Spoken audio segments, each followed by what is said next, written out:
आणि त्यामुळे आपण लोकांचं स्वागतच कचऱ्याने करतो असं मला वाटतं. ते आता कांजूरमार्गचं जे डम्प साईट आहे म्हणजे काही वर्षापूर्वी, one decade back you can say, ते काही दिसत पण नव्हतं, कळत पण नव्हतं की ते डम्प साईट, पण ते 3 टाइम्स बिगर दॅन देवनार असं मला वाटतं. कारण तिकडे 300 हेक्टर जमीन गव्हर्नमेंटने तिकडे दिलेली आहे. आणि आज तुम्ही जर का आपण पवईवरनं जेव्हा कांजूरमार्ग जेव्हा क्रॉस करतो आणि त्या पुलावर जातो तेव्हा आपल्याला डोंगर दिसतं.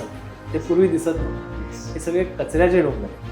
की मुंबईचं देवनार हे डम्पिंग ग्राउंड जे आहे ते आता फुल झालेलं आहे, ओव्हरफ्लो झालं आहे. सुप्रीम कोर्टाने त्याच्यावर आता बंदी पण आणली, पण तिकडे कचरा टाकावा लागतो कारण आपल्याकडे जागा नाही. तिकडे साधारणपणे आता 2,500 ते 3,000 मेट्रिक टन कचरा पडलेला आणि ते 326 एकरवर, 326 एकरवर तो पसरलेला आहे. It's a prime location.